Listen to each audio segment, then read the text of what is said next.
This is a download from BFM 89.9, the business station.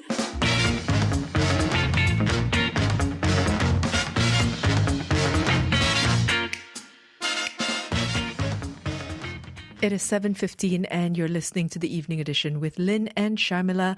Up next, diving into what's happening with the cost of chicken and how to manage it, because of course recently the cost of chicken has surged, with the retail price of standard processed chicken going from 7.60 per kilo in January 2022 to more than 9 ringgit last month, exceeding the ceiling price of 8.90. So one of the factors for this is the rise in the price of chicken feed, right? And that's actually the problem that this particular story is going to look at, particularly because the Mosti Minister, Datuk Sri Dr. Adham Baba, has said that the ministry plans to educate livestock breeders on the use of technology to reduce animal feed costs. And his ministry has planned to acquire suitable technology to reduce things like breeding costs, using greenhouse technology or livestock farms. He's talked about using AI, or the Internet of Things, particularly using smart farming methods.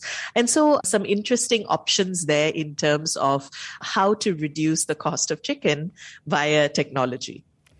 So we're going to be talking about that in part, but also just about assessing how the reaction has been to the rising cost of chicken recently. Let us know. Send any thoughts our way. Have you been affected by this? What would you like to see done to address it? You can call us 7733 2900, WhatsApp 018-789-8899, tweet us at BFM Radio. Joining us now is Dr. Carmelo Ferlito, CEO at the Centre for Market Education. Carmelo, always good to have you with us. Thank you. Good evening. My pleasure. So first of all, can you give us your thoughts on the recent shortage and price hikes for chickens in the country?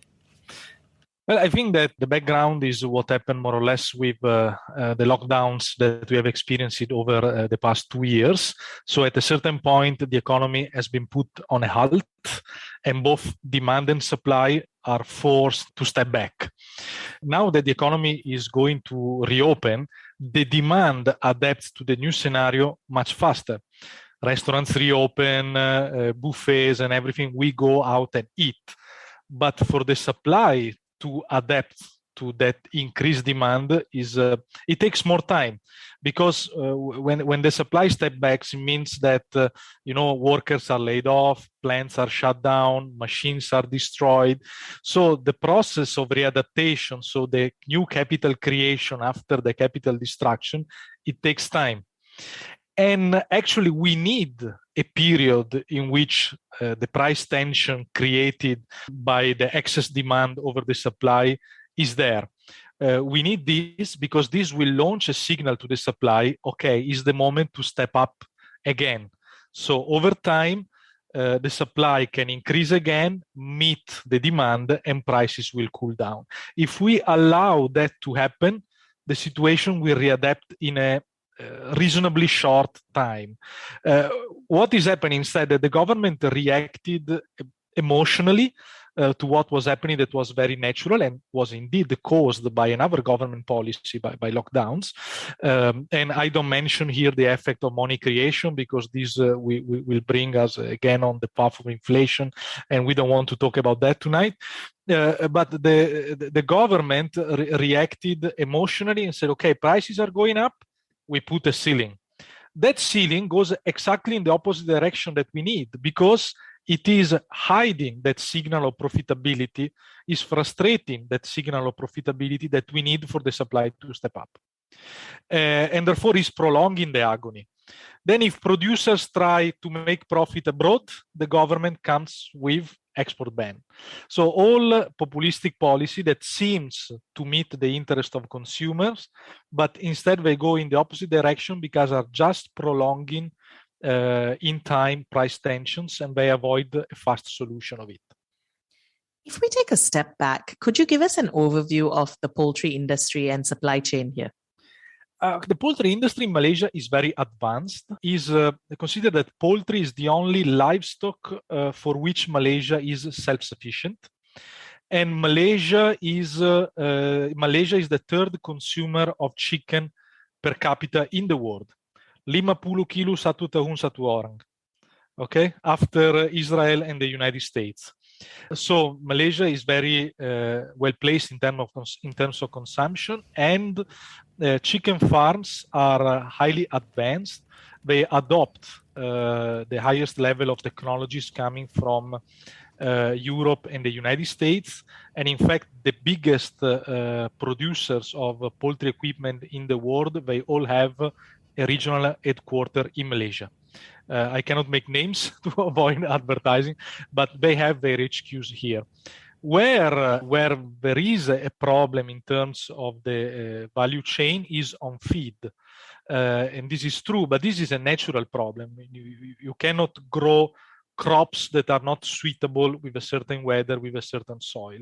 So Malaysia imports 95% of the feed that is necessary for chicken farm. And this is crucial because feed represent up to 75% of the cost of running a chicken farm. That's an interesting note, right? Because the Minister of Science, Technology and Innovation, Dr. Adham has suggested for breeders to use AI to reduce feed costs. Can you tell us how this might look? How would this solve the issue? Well, I'm actually also very curious to know how AI is going to solve this problem. The issue is that we don't have so the main component of feed. So we say 95% of feed is imported, and the main component, around 55 to 60%, is corn. And Malaysia doesn't produce corn. So it is not a matter here to introduce robotics or technology. It's a matter of producing crops, but crops cannot be produced everywhere. Indonesia, in example, in the past years, venture in this. They say to the poultry producer, you buy from abroad only a certain quota. The rest you have to buy from a local producer of corns. The final result was that the local corns were costing double than the price of corns on the international market. So it was not a good deal for the poultry producers, and ultimately was not a good deal for the consumers. So we can't force productions that are not suitable with a certain climate, with a certain soil. What we can do instead is to push more on special corridors for import, facilitations for trade. The AP measure went in this direction, but now with the export ban, we are going in the opposite direction. Do we know, or have there been attempts by other countries to become more self-reliant when it comes to producing chicken feed? How successful have they been? That's why I mentioned the case of Indonesia, because it's comparable in terms of climate and soil, and was really an unsuccessful episode, and it created also areas of subsidies and dependence among the producer of corns. So I think that is absolutely not the way we should pursue, but as the theory of the comparative advantage teach us, we have to import what we cannot produce in a convenient way, because to push for autarky, can be counterproductive. You mentioned earlier affordable trade, or opening up corridors for trade when it comes to this issue of feed. Is there anything else we can look to make it more affordable? I'm not suggesting we grow corn necessarily, but what could we be doing? Well, obviously, the main point is really down practical to get access to corn, and this is something that absolutely we need to work on. The second one is counterintuitive, but we need to remove the price ceilings in this moment, because we need more supply. So we need that limited time of high prices to get the supply back on track. If we don't do that, we going ahead forever with this problem. And I think that, in fact, we are making this problem much bigger than what it was. I think that if we had allowed, when you mentioned the prices started to go up, just to let them go, after Raya, the problem was solved. And now we will not been talking about this issue anymore. If we look at this use of AI and the Internet of Things and the concept of smart farming, how much of that have we seen elsewhere? What could that look like? Actually, this is already here. So we don't need, probably the poultry industry is the industry in which we don't have to push for more automation, mechanization, because it's the most advanced industry we have in our agriculture. So smart farming means obviously that all the things within a chicken farm are automatically controlled by sensors and automation, and that the managers of the farm can have access to this data and information with an application on their computers, on their mobile phones, and they can eventually interact with their farm remotely. This is already happening. The technology is already there. For big producers, is already a reality. So I don't think we need to push further on that, because we are there already. So the Prime Minister did, however, talk about the possible existence of cartels controlling the price and production of chicken. Do you have comments on this?